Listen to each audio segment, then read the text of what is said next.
right, let's picture a medieval monastery. What comes to mind? Probably stone walls, quiet halls, hushed prayers, right? A place totally cut off from the temptations of the world, a beacon of civilization in a chaotic age. And to be fair, that was the ideal, and many monasteries were exactly that. They were the centers of knowledge that preserved the writings of the ancient world. They were hospitals for the sick, sanctuaries for the pursued, and economic engines for their entire region. That was the official story, the image they projected, a life of simple, pious devotion to God. But what if I told you that behind those holy walls, some of these nunneries were actually hosting some of the wildest, most corrupt parties of the age? Forget quiet contemplation. We're talking about centers of decadence, vice, and outright scandal that would make a Roman emperor blush. Today, we're pulling back the curtain on the secret, and often shocking, life of medieval convents. Our journey begins in England, at the Abbey of Ankerwyke. By the early 16th century, this place was less a house of God and more a dysfunctional, crumbling estate. This was the era just before King Henry VIII's famous dissolution of the monasteries, and royal visitors were sent out to compile reports on the moral and financial state of these institutions. When they got to Ankerwyke, they found a convent in complete meltdown. The two women in charge, the prioresses, were locked in a bitter feud, basically acting like rival CEOs who'd split the company assets and were letting the entire place fall into ruin while they argued. And the nuns themselves. They were accused of wearing fine silks under their habits, ditching their veils for the latest secular headdresses, and, you guessed it, entertaining gentlemen callers in their private chambers well into the night. The ultimate bombshell? One of the prioresses was directly accused of raising her own infant inside the holy walls and of systematically pawning the abbey's precious jewels to fund her lavish lifestyle. So when Henry VIII came looking for official justification to seize monastic lands, reports detailing places like Ankerwyke were the perfect ammunition. They weren't just isolated incidents. They were symptoms of a rot that had set in deep. But if the English scene was chaotic mismanagement in Italy, they turned corruption into an art form, glamorous, organized, and deeply woven into the social fabric. Here, it wasn't just about lax discipline, it was about the outright commercialization of sin. You see, for a noble family with several daughters, the cost of dowries could be financially crippling. The solution? Place your younger daughters in a convent. It was a fraction of the cost, socially respectable, and kept the family estate from being divided. But these young, wealthy women, who never had a spiritual calling to begin with, didn't just leave their worldly habits at the door. In cities like Florence and Venice, convents became elite social clubs. The visiting parlor, or parlatorio, was the epicenter of this social life, where nuns could receive guests, flirt, and exchange gossip. They hosted extravagant parties with music and poetry readings and openly entertained lovers. And the abbesses? They were less like holy mothers and more like savvy business managers. They knew that keeping powerful men happy meant a steady stream of donations, land grants, and political protection for the convent.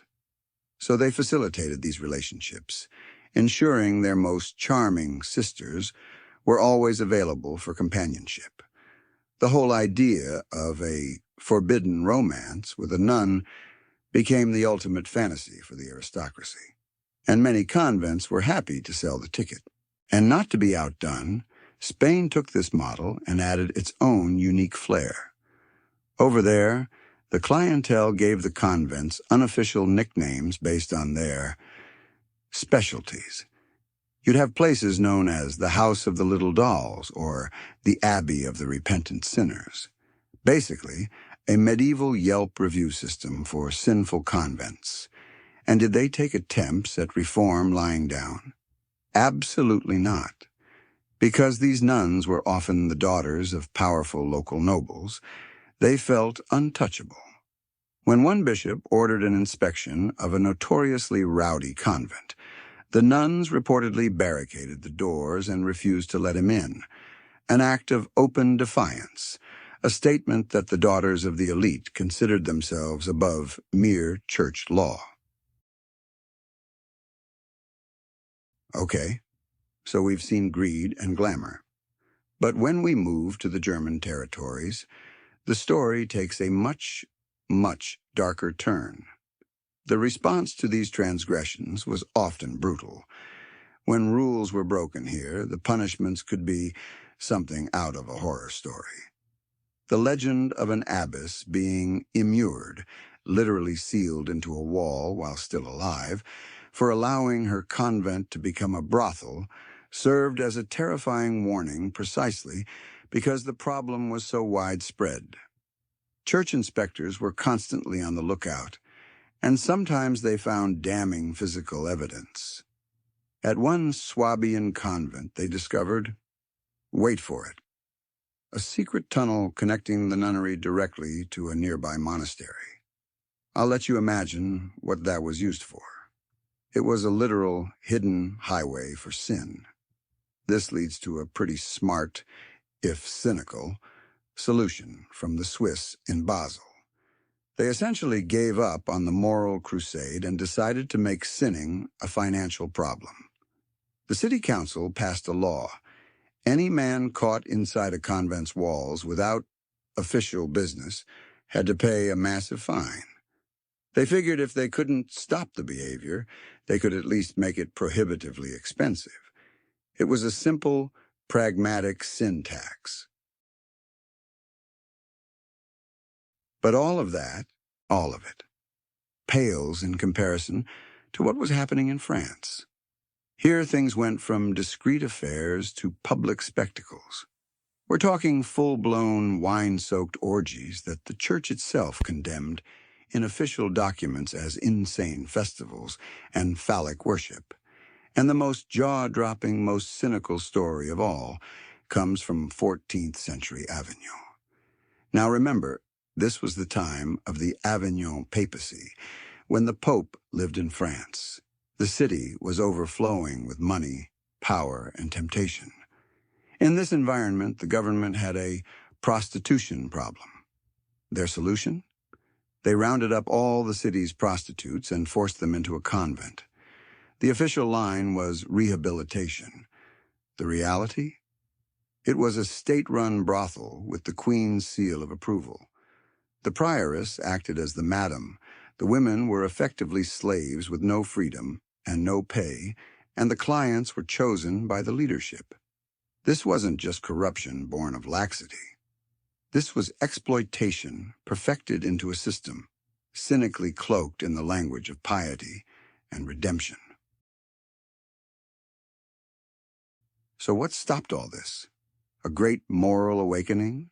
A church-wide reform? Nope. It wasn't a crisis of faith that ended the party. It was a crisis of the flesh.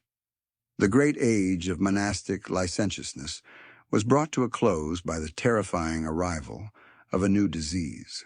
The syphilis epidemic, which swept across Europe, was a scourge as deadly as the plague. For centuries, the church had threatened hellfire with limited success. But this was a brutal, biological reckoning. The fear of God was nothing compared to the fear of a disease that could rot you from the inside out. A microscopic organism achieved what popes and bishops never could.